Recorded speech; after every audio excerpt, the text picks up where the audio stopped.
Shalom Bapak Ibu Saudara yang terkasih di dalam Tuhan. Puji nama Tuhan. Hari ini kita boleh kembali bersama-sama bersekutu di dalam Tuhan. Kita menaikkan syukur kita buat Tuhan.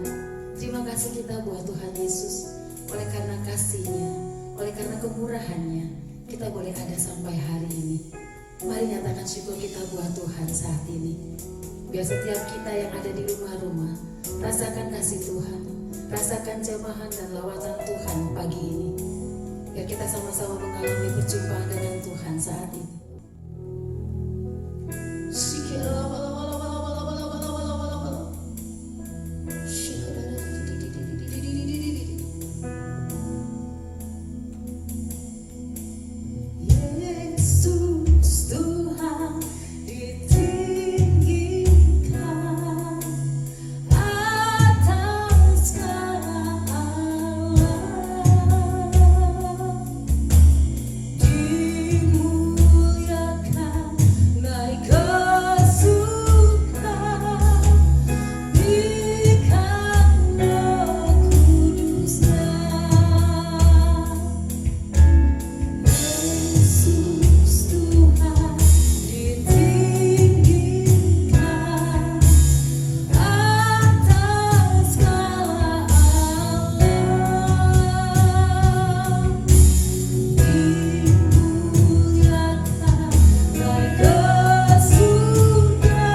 kemuliaan-Mu Tuhan.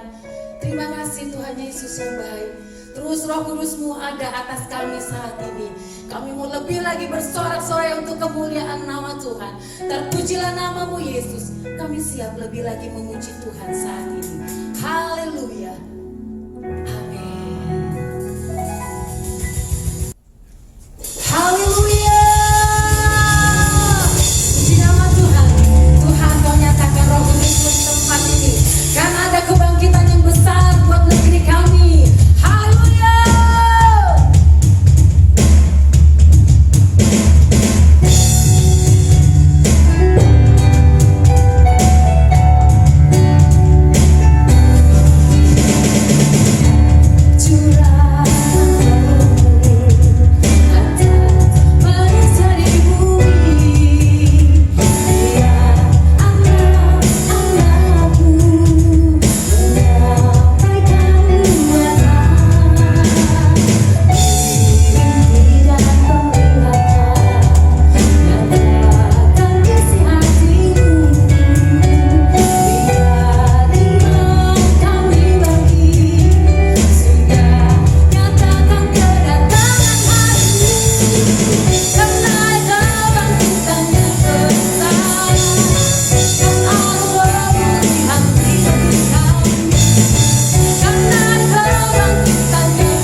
Shalom saudara, pada kesempatan ini kita akan membahas tentang pandemi dan akhir zaman. Pandemi COVID-19 sudah mengubah keadaan dunia ini, termasuk mengubah pemahaman orang percaya tentang akhir zaman.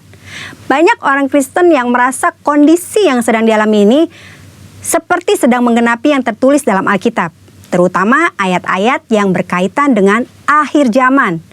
Hal ini diperkuat dengan beredarnya berita-berita spekulatif dan teori-teori konspirasi yang mengatakan bahwa pandemi ini adalah rekayasa sekelompok orang tertentu untuk tujuan jahat. Ada yang mengatakan virus corona sengaja dibuat agar semua orang menerima vaksin yang di dalamnya terdapat chip dan nantinya digunakan untuk memantau semua manusia Hal ini kemudian dikaitkan dengan tanda antikristus 666. Jangan cepat percaya kabar-kabar yang kebenarannya belum dapat dipastikan, apalagi ikut menyebarkannya. Kitab Amsal menulis bahwa orang yang menyembur-nyemburkan kebohongan akan binasa. Saudara jangan terjebak dengan eskatologi surat kabar, yaitu mencocok-cocokkan antara berita yang ada di surat kabar dengan nubuatan tentang akhir zaman. Insan Pentakosta harusnya mengarahkan pandangan kepada pengangkatan, bukan kepada penganiayaan. Insan Pentakosta harusnya semakin giat mencari wajah Kristus dan bukan kepo mencari identitas antikristus. Karena kita sangat percaya Tuhan Yesus akan datang kembali dengan segera. Jika kita lihat urutan peristiwa akhir zaman sesuai yang tertulis dalam Alkitab, ada dua hal yang perlu kita perhatikan. Yang pertama adalah pengangkatan, dan yang kedua tatah pengadilan Kristus. Sedangkan peristiwa yang lainnya akan terjadi tanpa ada andil dari kita. Mengenai pengangkatan, banyak orang menaruh perhatian yang keliru, yaitu kepada kapan waktu pengangkatan terjadi, dan bukan pada apakah kita akan diangkat ketika Tuhan Yesus datang kembali. Pengangkatan pada dasarnya berbicara tentang keselamatan. Jika kita yakin akan keselamatan kita, tidak perlu memikirkan kapan pengangkatan itu terjadi, karena kita pasti akan diangkat. Hanya dengan yakin, yang pertama, kita yakin sudah percaya dan menerima Yesus Kristus sebagai Tuhan dan Juru Selamat kita. Yang kedua, kita yakin kita mengerjakan keselamatan dengan takut dan gentar akan Tuhan. Yang ketiga, kita yakin kita selalu hidup berjaga-jaga di dalam Tuhan. Kita semua rindu mengalami pengangkatan, namun tidak semua orang percaya akan mengalami pengangkatan dalam kondisi masih hidup. Contohnya untuk orang percaya yang sudah meninggal, mereka juga akan mengalami kebangkitan dan pengangkatan. Oleh karena itu, kita berjaga-jaga setiap saat, bukan karena tanda akhir zaman sudah tiba, karena kita tidak tahu kapan Tuhan memanggil kita. Berikutnya mengenai tata pengadilan Kristus. Semua orang yang diangkat tetap harus menghadap tata pengadilan Kristus. Tujuannya adalah untuk memperhitungkan pekerjaan pelayanan yang dilakukan. Pekerjaan dilakukan dengan motivasi yang tulus tentu akan mendapatkan upah. Sementara pekerjaan yang dilakukan dengan motivasi yang tidak tulus pasti tidak akan mendapatkan upah. Upah yang kita terima dilambangkan dengan sebuah mahkota. Mungkin kita berpikir, saya tidak membutuhkan mahkota, yang penting saya masuk sorga. Itu saja sudah cukup. Ini adalah pemikiran sangat-sangat keliru. Ada dua alasan kenapa kita harus menerima mahkota. Yang pertama, mahkota adalah lambang pemerintahan kita bersama Tuhan. Mereka yang menerima mahkota akan memerintah dalam kerajaan 1000 tahun, bahkan sampai pada kekekalan. Yang kedua, mahkota adalah lambang penyembahan kita kepada Tuhan. Dalam Wahyu pasal keempat, Rasul Yohanes melihat di surga ada 24 tua-tua yang duduk di sekeliling tata. Mereka memakai jubah putih dan mahkota emas di kepala mereka. Mereka melambangkan orang percaya yang sudah diangkat. 24 tua-tua itu tersungkur, lalu melemparkan mahkota mereka di hadapan tata sebagai bentuk penyembahan kepada Tuhan Yesus. Saat kita bertemu dengan Tuhan Yesus, mahkota yang kita terima akan kita persembahkan kepada Tuhan Yesus. Saudara, itu sebabnya jangan puas diri dengan berkata, yang penting saya masuk sorga. Tidak cukup hanya masuk sorga, saudara. Kita harus mengalami pengangkatan, masuk sorga, dan menerima mahkota. Tanpa mahkota, kita tidak akan memerintah bersama-sama dengan Tuhan. Karena artinya kita tidak punya apa-apa untuk kita persembahkan kepada Tuhan. Pandemi COVID-19 bisa jadi salah satu tanda kedatangan Tuhan Yesus yang kedua kali. Itu sebabnya mari kita berjaga-jaga, hidup sesuai dengan firman Tuhan, giatlah bersaksi untuk menuntaskan amanat agung, agar kita diangkat masuk ke sorga dan menerima mahkota. Waktunya semakin singkat, saudara. Tuhan Yesus akan segera datang. Amin. Maranatha, Tuhan Yesus memberkati.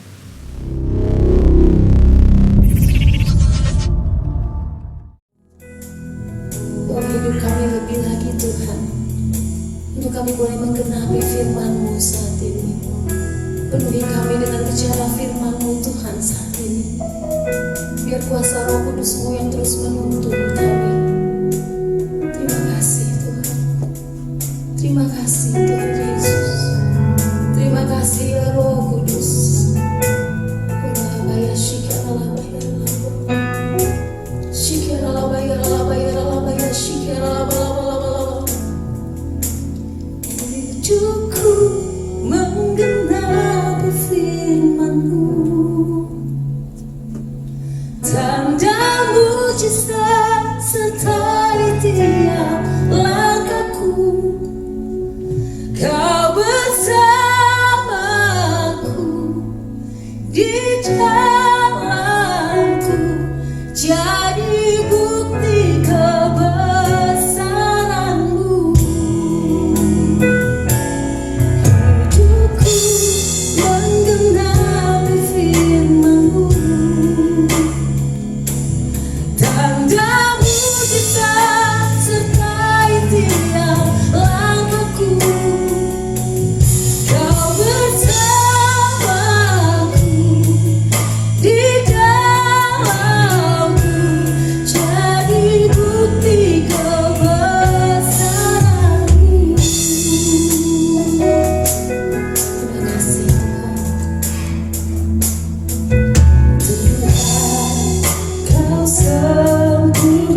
Shalom Bapak Ibu yang dikasihi Tuhan Yesus, senang sekali jumpa kembali. Dan saat ini kita mau melihat suatu kondisi yang berbeda, di mana memang keadaannya berbeda, tidak seperti biasa-biasanya. Maka saya membawakan tema yang saya sebut dengan The New Normal, atau terjemahan bebasnya adalah kebiasaan yang baru. Sejak praktis 2 bulan terakhir ini, kita memasuki suatu dimensi yang berbeda. Tidak seperti biasa-biasanya. Dan saya bisa memahami sekali setiap saudara dan kita semua bahkan menghadapi suatu tantangan yang berbeda-beda. Saya ubah sedikit istilah masalah menjadi tantangan. Hati-hati ketika kita mengatakan itu adalah masalah, seringkali maka terbingkai pola pikir kita, jadilah itu masalah. Namun pada waktu kita mengatakan itu adalah tantangan bersama Yesus, pasti bisa. Yang setuju katakan amin. Nah saudara, satu-satunya yang langgeng dalam kehidupan ini adalah perubahan. The only constant thing in life is change. Karena saudara dan saya berubah. Posisinya berubah. Tidak seperti biasa-biasanya saja. Working from home itu ada suatu tantangan yang luar biasa. It has never been easy. Namun kita berupaya keras untuk bisa beradaptasi. Dan kita saat ini menghadapi 4 hal yang putarannya sama terus dan banyak digunakan oleh praktisi manajemen yang disebut dengan VUCA, VUCA, singkatan dari V, volatility, keadaan itu berubah mendadak. U-nya adalah uncertainty, tidak pernah ada kepastian. Sedangkan C-nya adalah complexity, karena rumitnya bukan main. Dan terakhir adalah A, for ambiguity, memiliki makna yang ganda. Saudara dan saya menghadapi 4 hal ini. That is a real challenge. Tantangan yang luar biasa. Tidak mudah saudara. Gregetan sekali menghadapinya. Lalu tips yang menarik seringkali diberikan. How do you handle VUCA? Jawabannya 2. Yang dikatakan dengan you have to be faster. Lebih cepat lagi dalam melakukan suatu kondisi. Dan satu lagi adalah yang disebut dengan kualitas. You must have good quality. Supaya kita bisa mengimbangi, mengikuti situasi kondisi yang ada. Nah saudara, saat ini kalau saya amati what is happening in this world, tidak hanya Indonesia, tapi juga negara-negara seberang sana. Saya ada beberapa catatan yang saya mau sharingkan bersama. Cuaca ekstrim, practically everywhere. Tidak bisa pernah dipredik. Berikutnya lagi adalah bicara soal disiplin, integritas. Ini yang berat sekali. Untuk menyatukan satu pola pikir, untuk menyatukan suatu hati yang sama tujuannya, it's never been easy. Kemudian berikutnya lagi adalah lockdown. Berita ini banyak kita dengar. Puji Tuhan, tidak semuanya di Indonesia, hanya sebagian saja, tapi ini pun juga seringkali mengancam suatu situasi, kondisi keberadaan kita. Dan the next thing adalah goncangan ekonomi. No doubt. Saudara menghadapinya, saya menghadapinya, bahkan kita semua menghadapinya. Bukan skala kecil, menengah, tapi big time, besar sekali. Dan tidak heran lagi, swalayan di mana-mana diserbu, stok habis, dan kita mau menyimpan sesuatu supaya kita nyaman adanya. Kemudian asumsi berlebihan, di mana-mana, pikirannya aneh-aneh. Banyak orang pinter, simak ini baik-baik, banyak orang pinter, yang benar kita bingung yang mana. Nah saudara-saudara dan saya pun menghadapi suatu berita hoax, tiada henti-hentinya ini. Berita hoax di mana-mana. Banyak pemberitaan yang sifatnya ini benar atau tidak. Kemudian gosip di mana-mana. Goodness, all the list that I have just shared with you adalah sesuatu yang melelahkan sekali. Kemudian kita bicara soal DBD, penyakitnya pun juga sudah makin hari makin kuat. Dan tentunya yang sedang kita hadapi saat ini adalah virus corona. And that is very scary. Maka pindah haluan dari menghadapi virus menjadi menghadapi ketakutan. That's what we've been facing right now. Itu yang seringkali mematikan situasi kondisi ini. Nah saudara, saya mau sharingkan firman Tuhan berkata di 2 Timotius 3. Saudara sering mendengarkan ayat ini. Alkitab begitu jelas. Alkitab adalah ya dan amin. It's the true story. Firman Tuhan diambil dari 2 Timotius 3, ayat 1 dan 2. Saya bacakan. Ketahuilah bahwa pada hari-hari terakhir akan datang masa yang sukar. Saya tahan di sana. Saya tahan, saya baca, saya renungkan, saya meditasikan. And I say, Lord, ini benar banget yang kita hadapi. Ayat yang kedua, manusia akan mencintai dirinya sendiri dan menjadi hamba uang. I've seen a lot of these. Mereka akan membual dan menyombongkan diri. Yes, tidak satu dan dua, banyak sekali.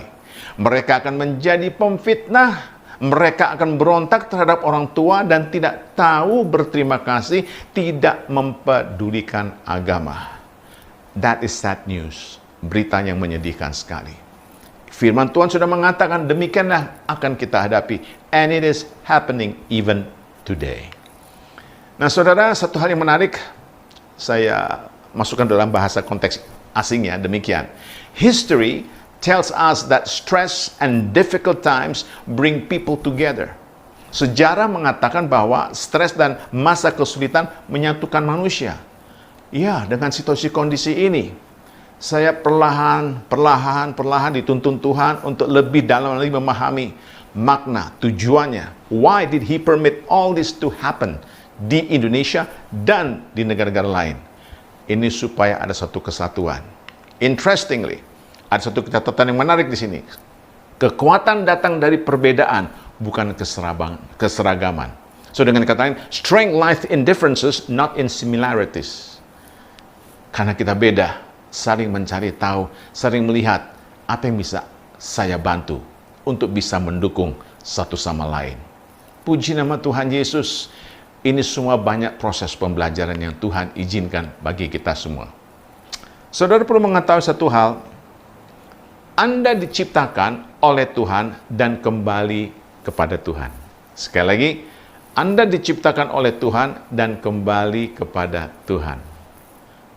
We have a church. Gereja ini adalah dari Tuhan dan kembali kepada Tuhan. You have a family. Dari Tuhan kembali ke Tuhan. Punya pekerjaan dari Tuhan kembali kepada Tuhan. Dan sampai Anda memahami hal itu, kehidupan tidak akan pernah masuk di akal. Karena seringkali saya diciptakan oleh Tuhan, diberkati oleh Tuhan untuk diri saya. Sah-sah saja. But remember this. Apapun yang saudara hadapin dan terima, kembali lagi kepada Dia. Nah, saudara, kalau kita bisa menyikapi dengan cara yang benar, ini akan sangat menolong sekali dalam proses gerak kita. Untuk itu kita membutuhkan yang disebut dengan godly character. Godly character itu berbicara soal 3 hal. Yang pertama, serupa dengan Kristus. Yang kedua adalah menghadapi firman Tuhan, menghidupinya. Puji nama Tuhan Yesus. Dan yang ketiga adalah buah roh. 3 hal ini yang perlu kita perhatikan baik-baik. Dan saya teringat dengan satu ayat yang sangat memberkati saya dalam pengajaran saya di dalam soft skill training. Itu bicara soal hal-hal yang berkaitan dengan di dalam kita, kejiwaan kita, pola pikir kita, paradigma kita. Firman Tuhan diambil dari kitab Kejadian 1:26. Berfirmanlah Allah, baiklah kita menjadikan manusia menurut gambar dan rupa kita, supaya mereka berkuasa atas ikan-ikan di laut dan burung-burung di udara, dan atas ternak, dan atas seluruh bumi, dan atas segala binatang melata yang merayap di bumi. Saudara, ayat ini diambil dari kitab Kejadian. From the very beginning, dari awal, ayat ini sudah keluar. Ayat ini tidak didapatkan di pertengahan maupun di akhir. From the very beginning, saya kutip sekali lagi. Kita lihat di sini. Baiklah kita menjadikan manusia menurut gambar dan rupa kita. Dan untuk itu kita perlu tahu gambar dan rupa kita supaya mereka berkuasa. Ada kata gambar dan rupa. Ada kata kuasa. Kalau kita perhatikan di sini, secara lahiriah, manusia pada umumnya mengejar untuk supaya bisa punya kuasa. That is the main target. Adalah untuk mendapatkan suatu kuasa. Sah-sah saja saudara. Tapi kalau saya amati ayat ini dikatakan menjadikan manusia menurut gambar dan rupa. Gambar dan rupa berbicara soal karakter. Haleluya. Dan di ayat ini gambar dan rupa datang sebelum kuasa. Maka mana yang lebih dulu? Bukan kuasa, tapi gambar dan rupa. Dengan kata lain, kita harus membangun karakter terlebih dahulu sebelum membangun kuasa. Hanya orang-orang yang menjadi serupa dengan gambar Yesus yang akan terus bertumbuh dalam segala aspek kehidupan maupun bisnis. Maka, before you build your success, you need to build your character. Puji nama Tuhan Yesus. Saudara, kita perlu ingat baik-baik di sini. Saya akan anjurkan para orang tua, didiklah anak. Nah, it is your character. Bukan your intellectual, tapi your character. Karakter Kristus. Sehingga kemanapun kita pergi, apapun yang kita lakukan, biarlah itu masuk dalam perkenanan Tuhan. Dengan kata lain di sini, Tuhan lebih ingin membentuk karakter Anda daripada menjawab doa Anda. Kita berdoa, He knows.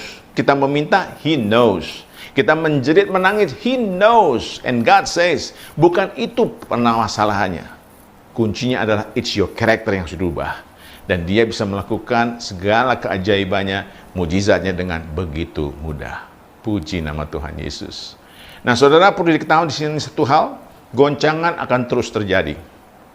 Disrupsi besar terus akan terjadi dan hanya soal waktu, bukan soal kalau. Sekali lagi, hanya soal waktu, bukan kalau. Perlu penyikapan yang benar dalam konteks ini. It's happening nowadays. Saudara sudah masuk ke bulan kedua, bahkan lebih, dirumahkan. Goncangan ini tidak bisa kita luput, dan kita harus menghadapinya. Itu bukan bicara soal kalau, tapi ini waktunya sudah bergulir. Dan ini terus yang kita harus hadapi. Untuk itu saya mengambil firman Tuhan dari kitab Hagai. Kita simak kitab Hagai 2. Kita berpegang kepada kebenaran firman Tuhan. Nah, saudara, kalau kita lihat demikian adanya, I will stick and stay with the word of God, karena itu adalah janji-janjinya. Kita simak baik-baik di sini. Hagai 2:6 berkata, sesuai dengan janji yang telah kuikat dengan kamu, pada waktu kamu keluar dari Mesir dan Rohku tetap tinggal di tengah-tengahmu. Simak di sini, janji yang telah kuikat. The word telah itu bicara soal sudah.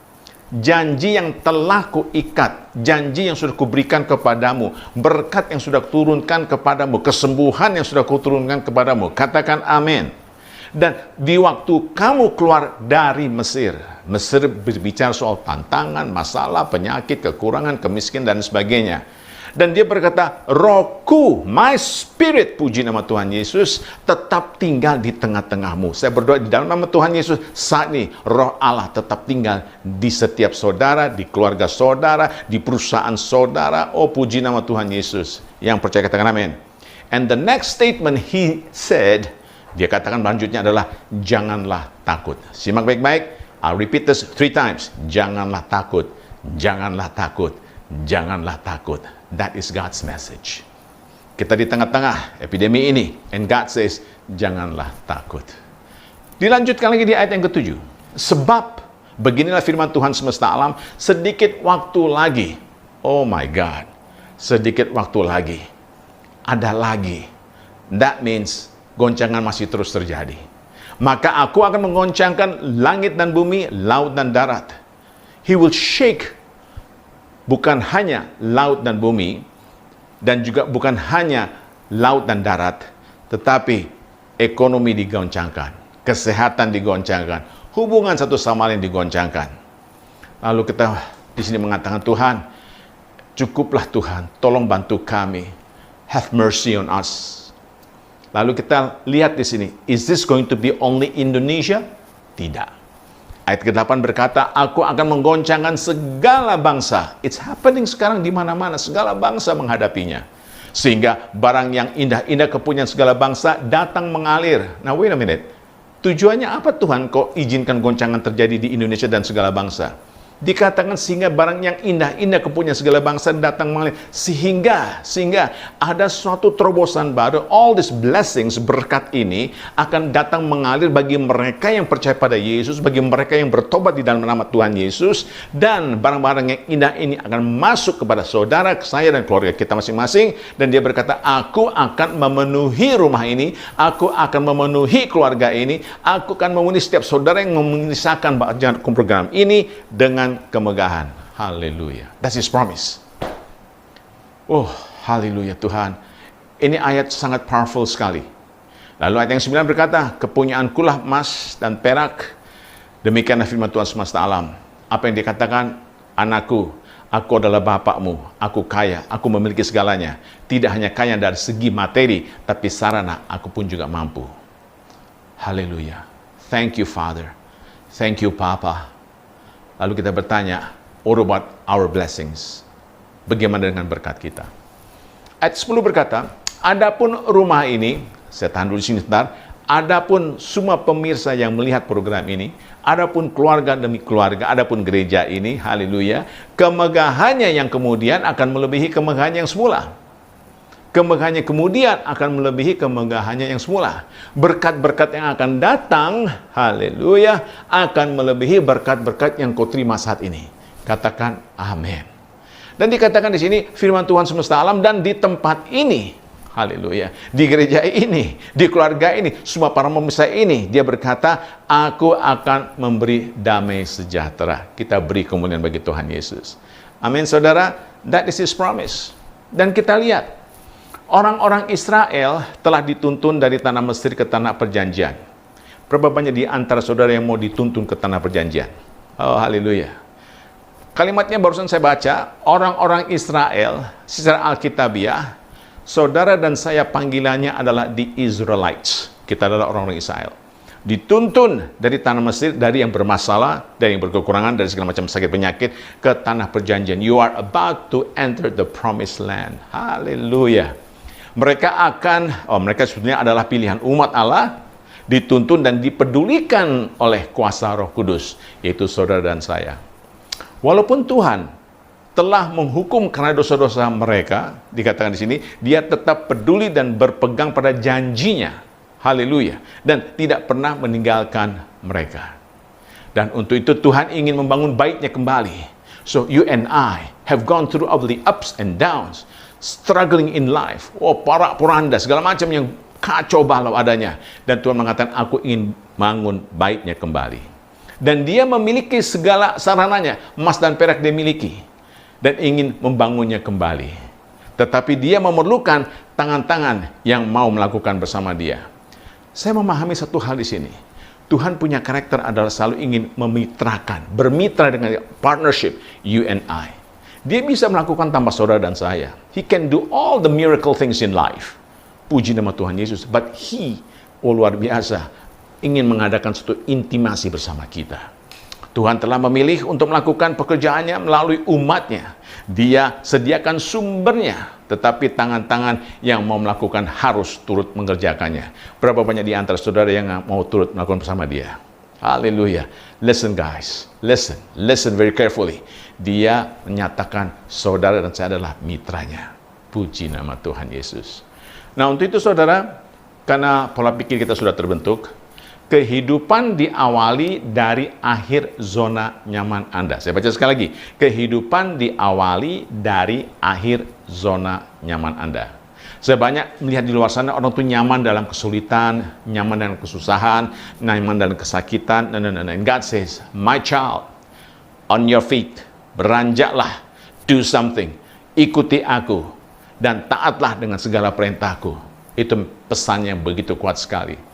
Tapi seringkali kita sudah nyaman dengan kalau sudah bisa berdoa, putarannya sama terus, nyaman dengan memuji dan menyembah Tuhan. Haleluya. Nothing wrong with that. Tapi Tuhan mengatakan, come on, build your iman, your faith. Angkat. Supaya kita tahu bahwa bersama Yesus pasti bisa. Yang dia tunggu adalah, nak, aku sudah melangkah, tapi engkau masih terus di tempat yang sama. No, no, walk with me, ikuti aku. Itu bicara soal percaya. Dan anakku, waktu engkau mengikuti aku, engkau kemungkinan besar banyak rintangan, banyak tantangan, banyak kesulitan. No, no, no, taatlah kepadaku. Oh, haleluya. That great target, that great goal, Tuhan sudah siapkan bagi kita semua. Saudara, kita diingatkan kembali yang berapa kali dikumandangkan. Mazmur 91 ayat 9 dan 10 berkata, sebab Tuhan ialah tempat pelindunganmu. Yang maha tinggi telah kau buat tempat perteduhanmu. So he is our shelter. Malapetaka tidak akan menimpa kamu, katakan amin. Dan tulah tidak akan mendekat kepada kemahmu. Dan tulah tidak akan mendekat pada rumahmu, anggota keluargamu, katakan amin. Namun demikian kita menghadapi suatu keramaian. Masalahnya makin hari makin muncul. We've been hearing stories. Kondisi yang nggak menarik. 2 Raja-Raja 6, 15-16 berkata demikian. Ketika pelayan abdi Allah bangun pagi-pagi dan pergi keluar, maka tampaklah suatu tentara dengan kuda dan kereta ada di sekeliling kota itu. Lalu berkatalah bujangnya kepadanya, celaka tuanku, apakah yang akan kita perbuat? The same thing with us. Oh my goodness. The news, berita kematiannya meningkat. The news yang sifatnya mengecilkan hati kita, discourage us. Tuhan, what are we supposed to do? Jawabnya menarik sekali. Di ayat yang ke-16 berkata, jangan takut. Remember this, diulang 2 kali. Sebab lebih banyak yang menyertai kita daripada menyertai mereka. Berapapun yang saudara lihat, Tuhan mengatakan, I'll send more angels to protect you. Oh, haleluya. Bisa kita mendapatkan satu konfirmasi? Mazmur 91 ayat 11 berkata, sebab malaikat-malaikatnya akan diperintahkannya kepadamu untuk menjaga engkau di segala jalanmu. Listen to this, malaikatnya nggak satu, tapi malaikat-malaikatnya. More than one angel. Oh, puji nama Tuhan. Tapi Tuhan ini banyak. Don't you worry. I'll send more. Haleluya. Dikatakan untuk menjaga engkau dan di segala jalanmu. Kemanapun saudara pergi, apapun saudara lakukan, the Spirit of the Lord will always be with you. Katakan amin. Amin saudara. Semua diberkati. Maka istilah COVID. Ini menarik sekali. COVID. C untuk Christ, O over, V virus, I infection, D death. Dengan kata lain, Christ over virus, infection, and death. Yesus adalah nama di atas segala nama. Saat ini kita harus berdoa untuk Indonesia, berdoa untuk saudara, keluarga saudara, untuk gereja. Kita ambil firman Tuhan, 2 Tawarikh 7:14. Yang mau mengikuti, yang mau dipulihkan, boleh angkat tangan dan katakan amin. Tuhan pulihkanlah negeri ini. 2 Tawarikh 7:14 berkata, dan umatku yang atas namaku disebut, merendahkan diri, oh haleluya, berdoa dan mencari wajahku, lalu berbalik dari jalan-jalannya yang jahat, maka aku akan mendengar dari sorga dan mengampuni dosa mereka, serta memulihkan negeri mereka. This is good news. Simak baik-baik. Saudara dan saya kita sepakat mengatakan, yes Lord, pulihkanlah negeri ini. Oh Lord, my family. Yes Lord, my business. Lord Jesus, my church. Puji nama Tuhan Yesus. Sekali lagi 2 Tawarikh 7:14. 4 perbendaharaan kata. Pertama rumusnya adalah rendah hati. Saudara, this is God's message. Saudara dan saya hari ini melangkah dengan rendah hati. Dan jangan lupa, dikatakan yang kedua adalah berdoa. Pastinya kita lakukan. Yang ketiga, that's not good enough. Intim bersama Dia. Get closer dengan Tuhan. Dan yang keempat, berbalik dari jalan yang jahat, tidak hanya bicara soal memukul orang maupun membunuh orang. Nah. Even pola pikir negatif, niat jahat, itu pun juga harus ditinggalkan. Kecurangan ditinggalkan. It's just like being righteous di hadapan Tuhan. Ada suatu kebenaran di hadapan Tuhan. That is the main key yang harus kita lihat. Amin saudara. Puji nama Tuhan Yesus. Semua diberkati. Haleluya. Maka kita boleh sama-sama Yuk kita tundukkan kepala.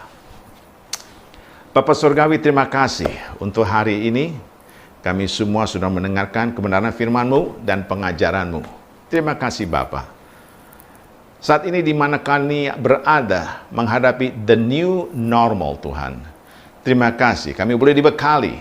Apapun istilahnya, apapun teknologi yang boleh muncul, firman-Mu adalah ya dan amin. Hamba-Mu berdoa untuk semua pemirsa di tempat ini Tuhan. Lawatlah, berkatilah, urapilah, sembuhkanlah, dan juga Tuhan turunkanlah mukjizat-Mu atas mereka semua. Mereka percaya dengan apapun yang sedang terjadi saat ini.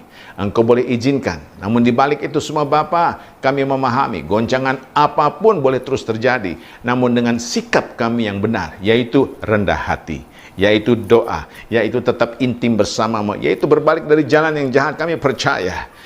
Izinlah kami masuk dalam perkenanan-Mu. Tuhan Yesus, this is our prayer. Berkatilah semua yang menyaksikan program ini. Dan kami percaya setelah kami diberkati, kami pun juga mau menjadi berkat kepada banyak jiwa-jiwa di luar sana.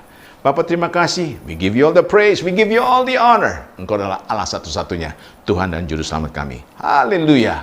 Anak Tuhan sudah diberkati, sama-sama katakan, amin. God bless you.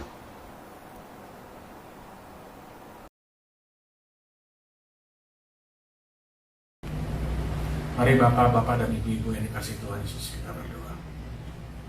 Bapa Surgawi, kami mengucap syukur Tuhan di masa-masa sekarang ini kami masih diberi kesempatan untuk mengikuti ibadah online. Kami percaya Tuhan, walaupun kami mengikuti ibadah di rumah-rumah, kami percaya Engkau juga hadir bersama-sama dengan kami.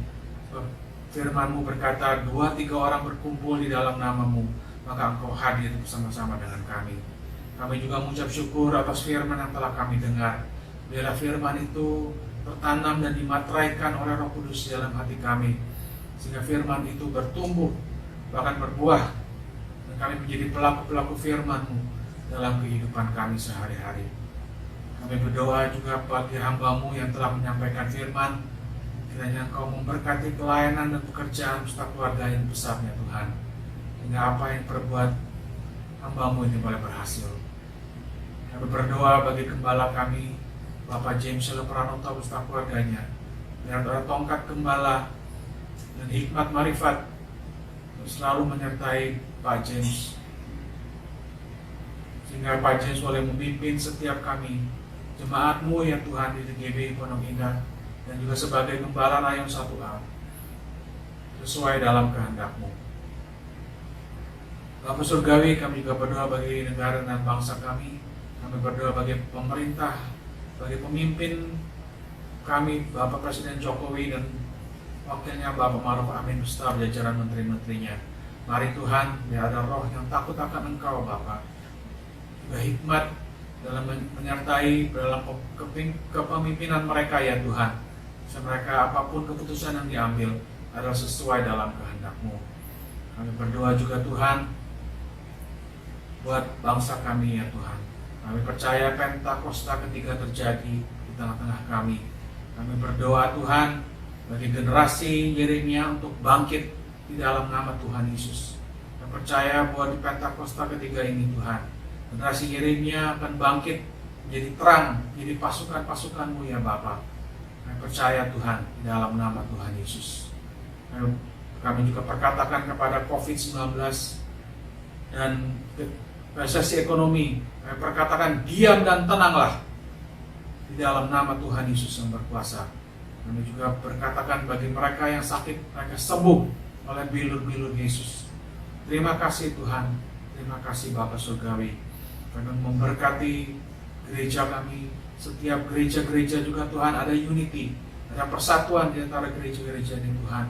Sehingga di masa-masa Pentakosta ketiga ini Tuhan, terjadi unity, kesatuan, ada tanda-tanda mujizat, tanda-tanda ajaib terjadi melalui pencurahan Roh Kudus yang sedang terjadi secara besar-besaran di akhir zaman ini. Terima kasih Tuhan, terima kasih Bapa Surgawi. Kami menyerahkan doa kami ini dalam satu nama, itu nama Tuhan Yesus Kristus yang adalah Tuhan dan Juru Selamat kami, yang hidupnya benar untuk selama-lamanya.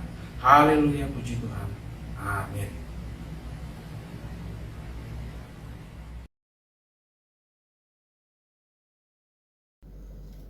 Puji Tuhan, Bapak Ibu Saudaraku dikasih oleh Tuhan, kita ada di akhir daripada ibadah online pada pagi hari ini. Mari Bapak Ibu, kita siapkan hati kita untuk menerima berkat Tuhan. Mari sebelum kita menerima berkat Tuhan, kita akan satu pujian, penyembahan kita kepada Tuhan, satu ucapan syukur bahwa apa yang telah Dia buat dalam hidup kita, Tuhan itu selalu baik. Haleluya. Mari Bapak Ibu, dari hati kita yang paling dalam, dengan segenap hati. Ku ada sebab anugerah-Mu, ku ada karena kasih-Mu, Tuhan Yesus. Ku berterima kasih buat kasih rahmat-Mu. Terima kasih Yesus, Yesus. Terima kasih, hanya anugerah-Mu buat hidupku sekarang. Ku kan memuji-Mu selamanya. Mari Bapak Ibu, kita siapkan hati kita. Kekasih-kekasih Tuhan, terimalah berkat damai sejahtera dan sukacita yang daripada Bapa Surgawi. Kasih karunia Allah yang berlimpah-limpah di dalam anak yang tunggal, Tuhan Yesus Kristus, dengan persekutuan yang manis dengan Roh Kudus, menyertai setiap kekasih-kasih Tuhan di tempat ini, mulai hari ini sampai kita semua dijemput bersama-sama di awan-awan permai, bahkan sampai kekal selama-lamanya. Dan kita semua yang percaya dan penuh pengharapan, kita katakan bersama-sama, amin. Puji Tuhan, Tuhan Yesus memberkati kita semua. Selamat hari Minggu. Shalom. Haleluya.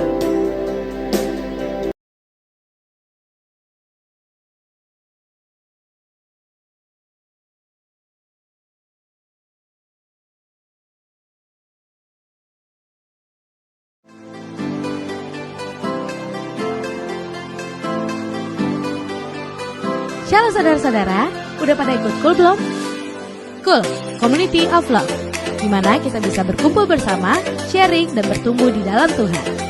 Visi dari Cool yaitu K, kesatuan hati, di mana kita bisa saling menguatkan, mendoakan, dan sharing satu dengan yang lainnya. T, tumbuh bersama, kita bersama-sama belajar firman Tuhan, berdoa, memuji, dan menyembah Tuhan. Dan M, memenangkan jiwa. Kita bisa ajak siapa saja, dari teman sekolah, rekan kerja, teman sehobi, tetangga, teman pelayanan, dan semuanya. Dan dari semuanya itu yang paling penting, kita bersama-sama alami hadirat Tuhan. Jadi, tunggu apa lagi? Ayo ikut Cool. Gak cool, gak gaul.